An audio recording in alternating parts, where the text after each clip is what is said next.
Hey, what is going on, Los Angeles? It's J.Tita, and I hope that you are very well. Today is Friday, May 24th, 2024, and yours truly is here with an elections recap.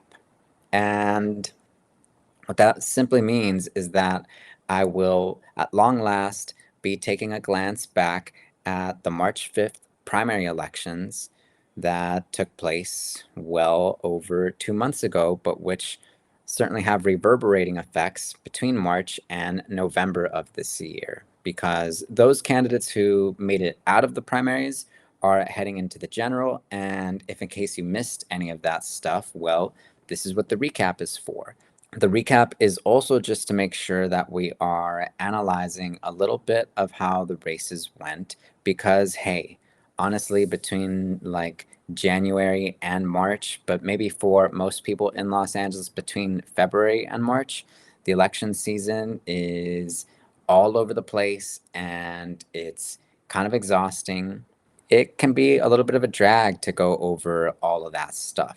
So here it is in basically short form, and which you can use for reference as we head into a summer full of opportunities, we might say, especially for those of y'all on the progressive front in Los Angeles who are looking to see how you might participate in some cool up and coming grassroots campaigns, shaking things up in the city of Los Angeles, because we've definitely gotten that out of this March 5th primary. And so without further ado, let's let the city know. So I'll click out of the official certified elections letter here for a moment, and I'll get us into our first map, which is not this map, but that one. Okay, so first up on our list is Council District 2, and Council District 2 is home to North Hollywood, it's home to Toluca Lake, Van Nuys, parts of Studio City, Sun Valley, Valley Village, and then some. And though my graph here is not the strongest, I've pulled it from the LA 2021 Redistricting Commission, and if you want a look at the maps yourself, by all means, I'll put the link down in the description so that you can see them for yourself. But the reason I got maps from the Redistricting Commission up here is just so that you and I can both see the latest drawings or the latest boundaries of the various electoral districts which make up the city of Los in particular. And so this is District 2. And you can see a little bit about the demographics through these data sheets just as well, but I'm not getting into the graphics as much as I'm getting into the results themselves. So in Council District 2, we had Adrian Nazarian come out in first place with 14,000 votes, while Jillian Burgos came in at 8,400 votes. Now, for Nazarian, that's cool. That works. You're into November. You will be seeing Nazarian on your ballot in November if you live in CD2. But for Burgos, this is a tremendous result. For a first-time candidate for a major office, and for someone who did not take money from developers, who did not take money from PACs, who did not take money from any of these traditional benefactors of the political process or political candidacies in Los Angeles, this is a moment. It's also kind of a highlight of the power of the internet and the power of social media and the power of matching funds in a city like Los Angeles in 2024. Because if this were about 10 years ago, the story would look quite a bit differently for a candidate such as Burgos, this Afro-Latina, this people's candidate, as she has noted during our conversations, which you can also catch via the link in the description below. And so she and her team have much to be proud of, but they've also got a fight ahead of them for sure, because Adrian Nazarian is not only coming off of a decade in the California State Assembly, where he for sure picked up a ton of different resources and potential benefactors, but he's also the hand-picked successor of outgoing LA City Council President Paul Krikorian.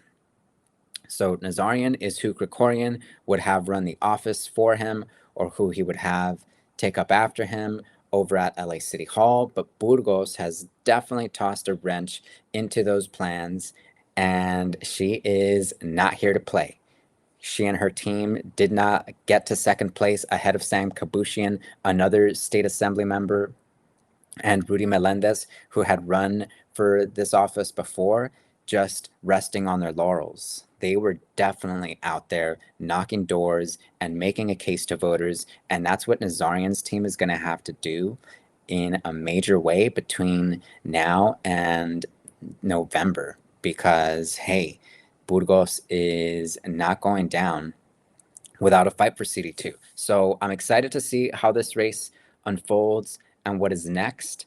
And I invite both Burgos as well as Nazarian to make their case with yours truly on JT the LA Storyteller podcast for voters in CD2. More on this soon. For sure, stay vigilant and stay tuned on that front. Okay, let's move on to Council District 4. Council District 4. This was a battle between Ethan Weaver, the challenger, and incumbent Nithya Raman, who was first elected to Council District 4 in 2020 and who actually ousted an incumbent herself back then, incumbent David Rio, who at that point was definitely seen by a lot of those local LA City politic nerds out there as one of the more progressive candidates on the LA City Council of that era. So at that point, LA City Council did not really have the progressive bloc, did definitely not have the progressive bloc that we currently have at this moment in 2024. And David Rio was seen as that next generation of activist progressive types. However, his tenure was cut short by Nithya Raman, who came to voters and made a case that she would be approaching homelessness and housing insecurity in particular as issues of our time and as issues that would require great care and a holistic approach, and not one simply bent on criminalizing homelessness and arresting our way out of the issue, but one determined to redefine progress for our communities on the issues of housing insecurity, homelessness, and, well, just housing, period. More housing for those who need it most, which is the lot of us out here in Los Angeles. So she definitely made an impression with voters between 2021 and 2024. And this is despite the fact that during the redistricting process, Nithya Raman's team was definitely placed into a corner by the commission, which took about 40% of her district at that point and just remade it and introduced her and her office to a whole other side of Los Angeles that they were never initially elected by, all in the interest of, well, I mean, we can say more about what it was all in the interest of at another point. But for now, let's get into the results for a moment and let's see what the turnout looked like. Okay, so Nithya Raman was indeed able to avoid a runoff with Ethan Weaver, the challenger for CD4 in the March 5th primary election. And this was a great sigh of relief for a lot of us on the progressive end here in Los Angeles, because Ethan and his team were definitely backed by the LA Police Protective League, and they were even backed by the LA Firefighters Union, to the dismay of many. And together, those unions poured at least $1 million into Weaver's campaign. So he definitely came out with a lot of funding behind him. And what's also true is that Ethan definitely painted Nithya Raman as some clueless woke mob politician. It was a very aggressive campaign on his part, and it was very hostile. And I really do hope that Weaver does some reflecting following this campaign.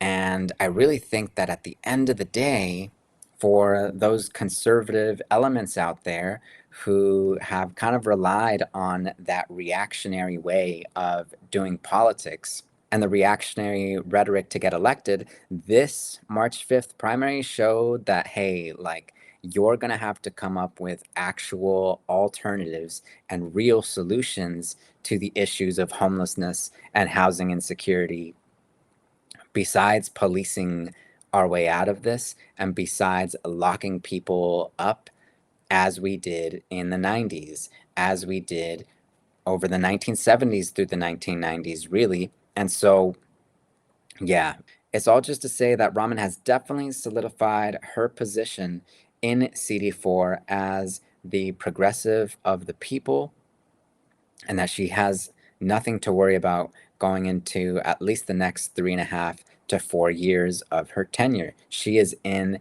and I look forward to seeing what progress she can make on homelessness and housing insecurity in particular, as well as building housing.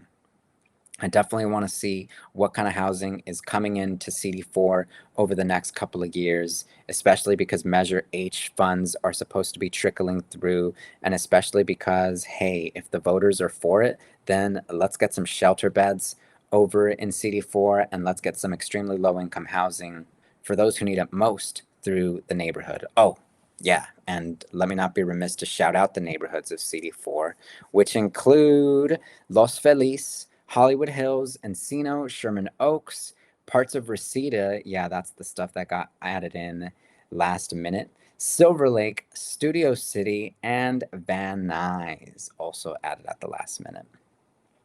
But shout out to all these neighborhoods. Shout out to Los Feliz, by the way, which is in fact pronounced as Los Feliz and not Los Feliz. Okay, it's pronounced Los Feliz, just the way that carne asada is pronounced carne asada and not carne asada.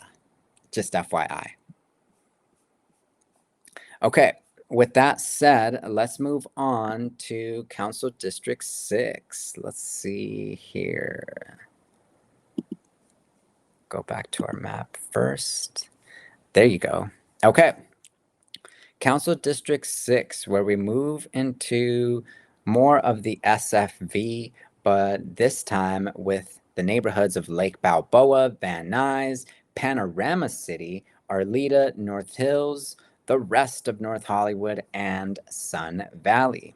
And the truth is that CD6 had the lowest voter turnout for the March 5th primary elections when it came to LA City Council, but it's also the case that Imelda Padilla was initially elected to the seat over a year ago, or actually less than a year ago, in June 2023. And Padilla, of course, ran during the special election of June 2023 for CD6 because of the sudden departure of Nuri Martinez, who left office amid the fallout from these leaked recordings, in which he made these disparaging remarks about then Councilmember Mike Bonan's son, as well as disparaging remarks about Indigenous folks out in Koreatown. So after those recordings got out, there were a lot of calls for some form of accountability, and Nuri Martinez was the first to resign the council seat. It then remained vacant, and a little over 6 months later, this special election was called, catapulting her into the seat. And so this time around, she walked away with, let's see the numbers here. Imelda Padilla walked away with a handy chunk of the vote, like over 60% or so, because why wouldn't she? She was the incumbent by this March, and she had a lot of different resources at LA City Council at her disposal. She most likely definitely made use of them, and so while she had at least 3 challengers to contend with, they ultimately stood no chance against Imelda Padilla because of the disproportion of resources, and also because of the timing, because it's kind of difficult to get a grassroots campaign going and getting momentum if it's not coordinated properly and in advance. And so, yeah, although we've had all these different strides in grassroots candidacies out there, we still make it quite a goalpost for first timers out there. And so she walked away with at least 60% of the vote, And so folks in CD6 can definitely expect to see Padilla until at least 2028. And I, for one, am definitely looking forward to seeing what her tenure looks like on homelessness and what will really set her apart from Nuri Martinez's time in office, because now the ball is in her court.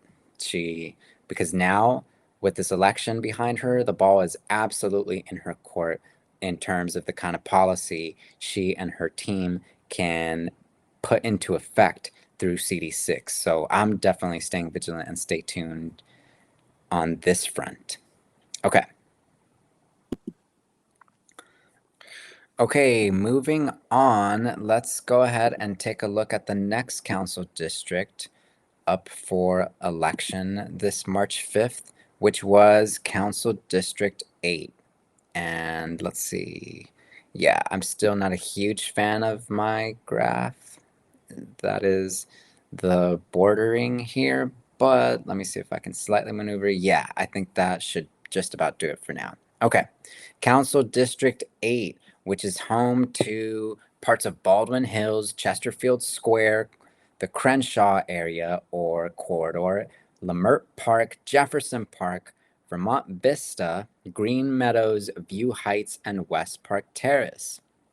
Basically, for this, incumbent Marqueece Harris-Dawson took it away for the third time outrightly, which is to say during the primary.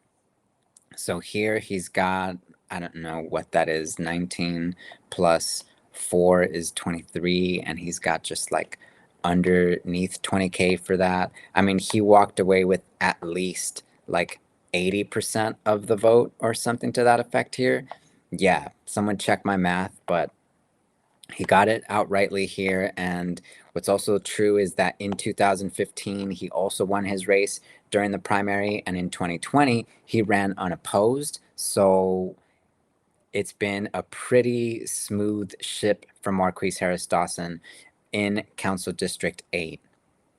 Now, let's take a look at the map just one more time, because Council District 8 shows the largest African American demographic pool of voters out of any LA City Council seat. So it's a heavily African American as well as a Latino district in Los Angeles. And there's a lot to be considered then in terms of equity and in terms of resources and in terms of investment by the community and for the community in Council District 8.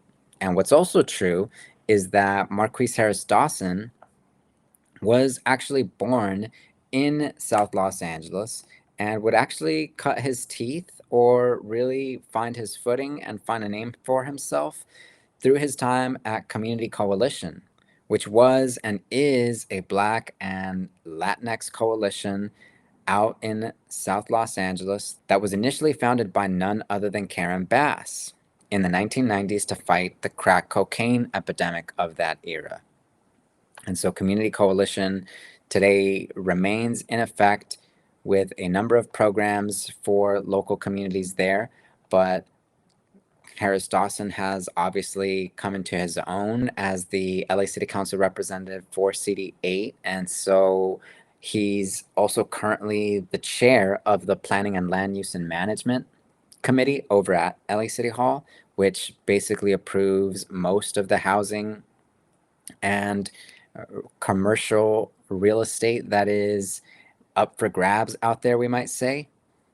And so there's definitely a lot more coming from Marqueece Harris-Dawson from what I can gather, because he is in his third and final term. And if you want to learn more about Marqueece Harris-Dawson yourself, you can definitely tune in to my conversation with him previously for JT the LA Storyteller podcast. There's a lot more to be said about Council District 8. But if you're in one of these neighborhoods and you want to get into the political dynamics with yours truly, by all means, please know that you are more than welcome on to JT the LA Storyteller podcast to let the city know. And actually, speaking of that, let's go ahead and increase the size of this little avatar really quickly.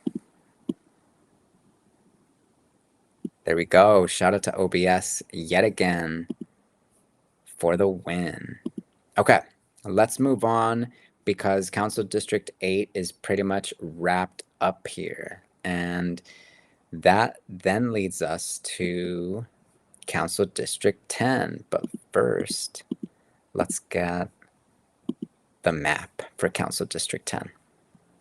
Okay, now shout out the neighborhoods first and foremost. In CD10, they are Arlington Heights, Wilshire Center, Mid-City, Palms, South Robertson, West Adams, and, of course, Koreatown. That's right, the one and only K-Town, where K-Town is okay or where K-Town is Oaxacan Korean. If you don't know about that project by yours truly and my Nuna Helen H. Kim yet, I have also placed a link for it down in the description. And Council District 10 is definitely one of the more fascinating dimensions in LA City politics out there. For about the last 20 years, Koreatown especially has definitely suffered from gerrymandering at the hands of political backroom dealing at LA City Council or by LA City Council. But most recently, the Redistricting Commission or the Map Making Commission, the folks in charge with redrawing the political boundaries, they finally got K-Town back into just one district. That is District 10. And so during this March 5th primary, we had a number of different folks running for the office. And let's see, let's get a slightly stronger map here if we can. Yeah, just making sure we have seen everybody. Okay, so we had at least 5 different candidates run for CD10 this March 5th primary, and there is a backstory there. The fact of the matter is that Mark Ridley Thomas, who was formerly on the LA County Board of Supervisors, finished his term there, was termed out there, then took his resources from his time at the LA County Board of Supervisors and catapulted his way into representing CD10 all of a sudden. And yet again, because I believe he had previously represented the council district way before his time, even on the LA County Board of Supervisors. But then he was embroiled in a scandal, a bribery scandal involving USC and his son, and basically quid pro quo stuff, pay for play kind of stuff, and was suddenly ousted as the representative of CD10. And then in 2022, Heather Hutt was appointed by the LA City Council to this seat. And yeah, I skipped a part there. Herb Wesson was the initial appointee for Council District 10, who himself had also just finished repping Council District 10. And so, yeah, it's a mess. If you're new to LA City politics, you do not want to start with CD10 because it's kind of a few miles to get your head around. And we're not going to get into all of it today, but we will say that Heather Hutt was appointed by LA City Council. She was not initially elected, and yet in this March 5th primary, she was able to get first place well ahead of her second in this contest, Grace Yu. And Grace Yu herself is running for the office at CD10 for the 3rd time.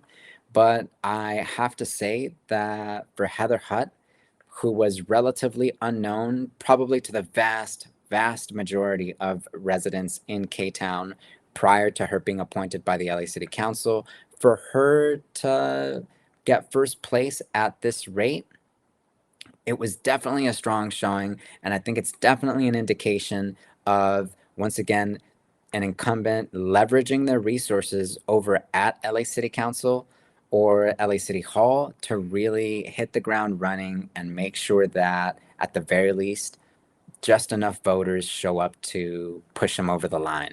And so here that has definitely taken place.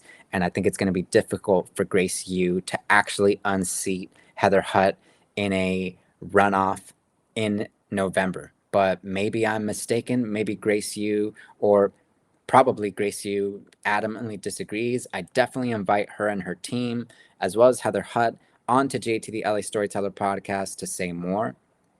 But in the meantime, I do have an inkling that this is kind of through, and that Heather Hutt will be the representative for CD10 until at least 2028. Okay, now let's see. Let's just get this at the top, even though you can already see it. So the 12th district, and let's go to the map for the 12th first, actually. Okay.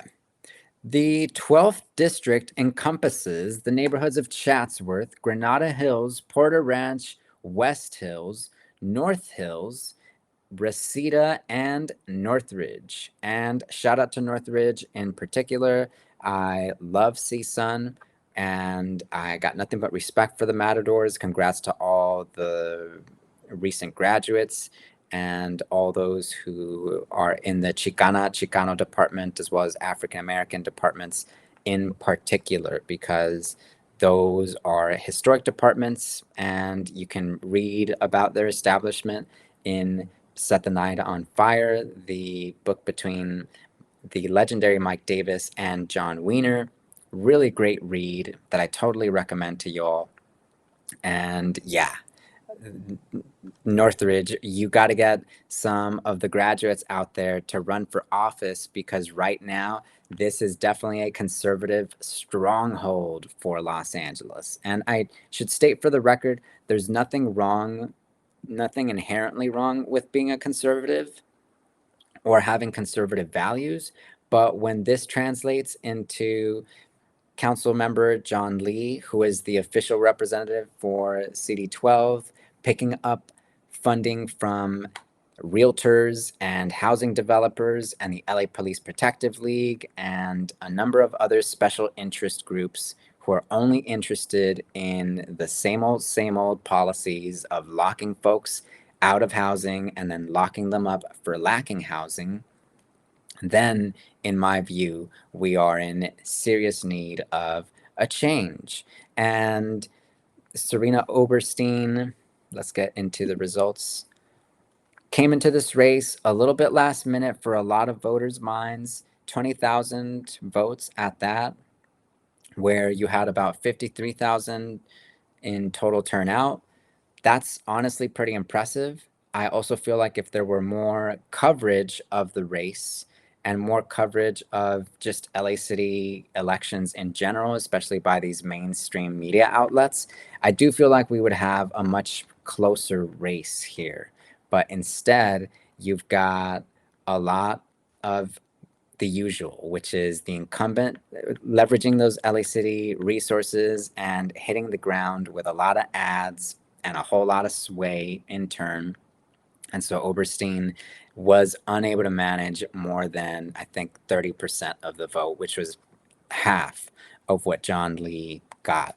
So John Lee is also through on to 2028, though we should note that he is also currently engaged in a back and forth, a lawsuit actually, with none other than the LA Ethics Commission over his part in an investigation involving the former representative for LA City 12, Mitchell Englander, and their time in Vegas at some point. For more on that, you can definitely refer to the LA podcast, which I'll link to in the show notes. Shout out to the LA podcast for their initial investigation, we can say, into John Lee's dealings or his time over at Mitchell Englander's office during that era. And yeah, for now, if nothing is to come between that litigation and the back and forth, John Lee is just the guy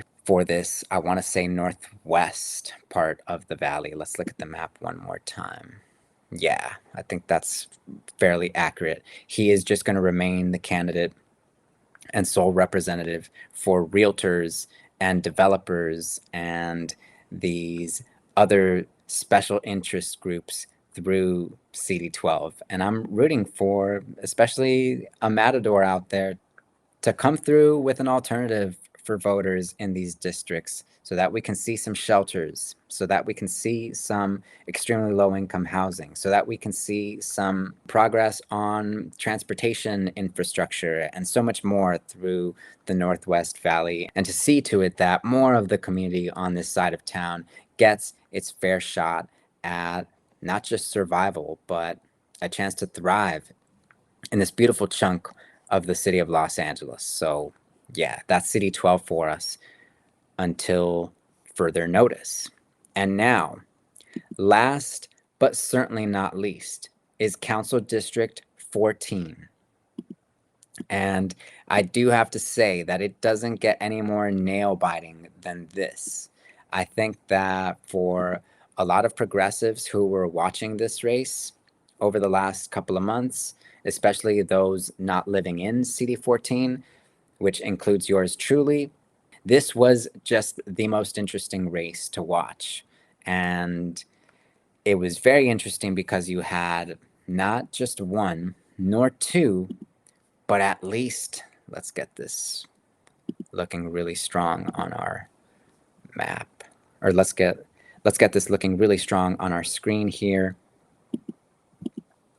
You had not one nor two, but at least three serious political contenders in this race. And what I mean by that is folks with the resources. I mean, Kevin De Leon, as well as Miguel Santiago, as well as Wendy Carrillo, have all served at the California State Assembly. And at least in my view, at least for yours truly, once you get up to Sacramento and you start having to negotiate with these different PACs, these different major interests that are promising all sorts of things for your political career, both in and beyond LA, it's a very different picture out there. And so actually, to be certain, Miguel Santiago was first in fundraising here. He got like over $1 million. Wendy Carrillo was just about there from what I understand, but the sort of scandal in which she was involved, or the news leaking about her DUI, that was certainly not helpful, though she had sort of discredited herself with communities on the east side significantly before then, just as well, taking trips out during the pandemic, courtesy of these oil companies and these oil frackers. And so there's a lot to it. And Kevin De Leon, though his name has been in the news over the past couple of years for his role in the leaked recordings and his statements, it turns out that, hey, he has used his incumbency to really maneuver through and make his way on to the general election come November. So there's a lot more to say, but for now, all you really need to know, if you're kind of new to LA City politics, is that Kevin De Leon is up against none other than Ysabel Jurado, who we first spoke with on JT the LA Storyteller podcast in December of 2023. That's right, 3 months ahead of this election, once again ahead of the game. And even now, I gotta say, we are about 136 days out between May 24th and October 7th. But yours truly is getting you this ahead of time because, hey, somebody's got to do it. And so, once again, if you want to support yours truly via a one-time donation, you can do that through my nonprofit, Quien es tu vecindario, which is linked in the description below, or you can become a sustaining member at my Patreon channel, which is also linked at patreon.com/Jimbo Times. But with that said, Ysabel Jurado, the first-time grassroots candidate, the tenants' rights attorney, and this Filipina American mom from Highland Park who had never run for public office before, not only did well, she placed first for voters in the 14th district. And so hats off to her and her team.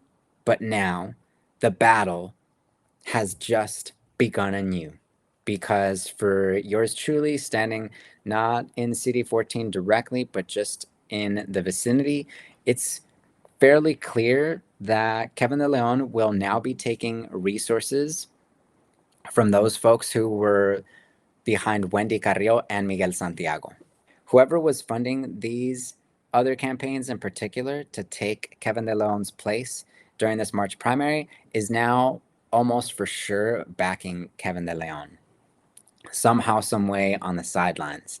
And so for me, it's not quite the same. It's definitely not the same as it was when Hugo Soto Martinez placed first ahead of Mitch O'Farrell out in Council District 13, yours truly's home district, back in 2021.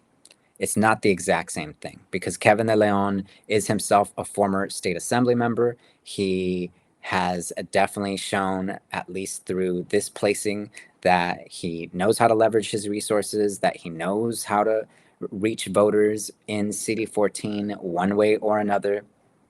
And LA City Council recently got him back on commission, or back on committees, I should say. So he'll definitely be using his position in LA City Council committees to advance this electability politic. And so, yeah, brace yourself. This race is going to be an even bigger nail biter in November, in between all of these other races at play. But Council District 14 for sure has a lot at play here. As Ysabel herself said back when we first spoke in December, CD 14 is first in evictions through the city of Los Angeles. And, oh, I forgot to shout out the neighborhoods, actually. Council District 14 is home to Boyle Heights, El Sereno, Ramona Gardens, the Arts District, Eagle Rock, parts of Highland Park, and none other than Skid Row.